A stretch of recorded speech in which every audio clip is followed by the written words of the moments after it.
बड़दाण्डर ए भिड़ भितर प्रभु हनुमान भी आसचंती। ये जयवीर हनुमान कथा शुभुची, प्रभु रामचंद्र कथा शुभुची। एमती गदा धरिकी हनुमान बड़दाण्डर बोलुचंती, राम कथा कहउचंती, प्रभु जगन्नाथ कथा कहउचंती। ये समाज केमती बंची हब भलरे से कथा मध्य कहउचंती। आ गदा हले हले नाची नाची एठी हनुमान कथा मध्य कहउचंती।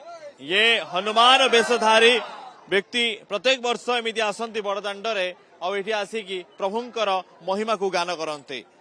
आज्ञा हाथ में गदा पूरा हनुमान वेश आप सते जमी हनुमान हो प्रभु जगन्नाथंकर ये निर्देश मो संबलपुर समलेश्वरी माँ कल्की धाम जोटा गुहरी टिकरा महाभारत युद्धर शेष समय सेटा होचे बड़ धाम कल्की जगन्नाथ से कल्की अवतार नहीं वर्तमान दुष्ट मान को संहार करिवे सत्य जुगर आगमन हब समस्ते निशा पानी रे दूर रुहंतु निज निज पितामाता वृद्ध पितामाता मानकर सेवा करंतु गुरु मानकर पाखरे भक्ति करंतु सदा सत्य कथा कहंतु शांति रे रहंतु सत्य जुगर आगमन हैला नहले घोर विपत्ति हब जे नीति नियम रे मानिके पितामाता सेवा करिवो ठीक रे रहिबे संसार रे सत्य जुगरे से रही पारिबे।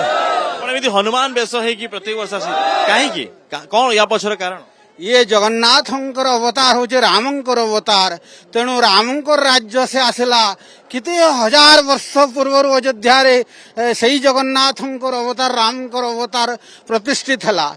आमे समस्ते शांति रे रहिबा भल बुद्धि करिबा पाठ पढ़िबा ज्ञान अर्जन करिबा निज पितामातांकर सेवा करिबा गुरु गाईर सेवा करिबा सत्य युगरे समस्ते परिवर्तन हब। ये सत्य युग परिवर्तन हला विश्व रे परिवर्तन हला समस्ते भल बुद्धि कले भल बाटरे चलले समस्ते आनंद रे रहिबा। ये जगन्नाथंकर निर्देश रे मो ए अवतार मते मिली छी प्रभु। आमे देखुछु कि आपण रास्ता चालुछंती लोक आसी आपण पाद छुई कि जुहार होचंती मुंडिया मारुछंती से होजे भक्तिर कथा भक्ति ठारू बड़ शक्ति आ दुनिया रे नाही सेवा एवं भक्ति भक्ति थिले भगवान निज पाखरे रहउछंती।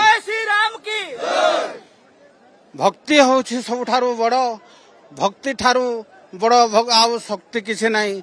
जे भक्ति करिवे निज पिता मातांकर सेवा करिवे गुरुजन रे भक्ति करिवे जीव जंतु प्रति दया रखिवे सदा सदा सत्य कथा कहिवे एवं ठीक बाटरे निजर कर्म को परिचालना करिवे समस्ते सत्य जुगरे परिणत हो जिवो। ये सत्य जुगर आगमन हैला आउ दुष्ट मानकर संहार हबो।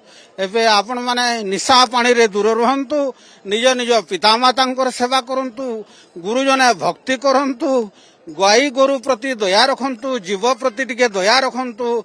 ये सत्य जुग हैला समस्ते आनंद रे रहिबा। आज तो आपण प्रभु को देखिबे जगन्नाथ को देखिबे मन कथा तो निश्चय कहबे मो ये सारा विश्वर मंगल पाए मु प्रार्थना करुछि जगन्नाथ को भेटी कहबी ये सत्य जुगर परिणत हो जाऊ दुष्ट मानकर संहार हो जाऊ गुप्त रे जो षड्यंत्र करुछंती संसार भल पाए जो बाधा दउछन तांकर पतन हो दुष्ट माने समस्ते धरा पड़ जांतु सत्य जुगर आगमन हो जाऊ। ये मु जगन्नाथ ठारे मोर प्रार्थना सारा विश्वर समस्ते जीव जंतु कीट पतंग तरु तृण समस्तंकर प्रार्थना मु करुछि जगन्नाथ को ये संसार परिवर्तन हो आ सत्य युग आसी जाऊ। निश्चय ये वार्ता नहीं कि हनुमान वेश धरिकी आछंती संबलपुर आछंती एमिति हाथ रे गदा धरिचंती आ बड़दाण्ड रे चालुचंती आ बड़दाण्ड रे चलला बेलखु समाज र कथा कहउचंती केमिति भलरे बंची हबो से वार्ता दउचंती प्रभु को नाम धरी सत्कर्म रे चलिया पई मार्गदर्शन दउचंती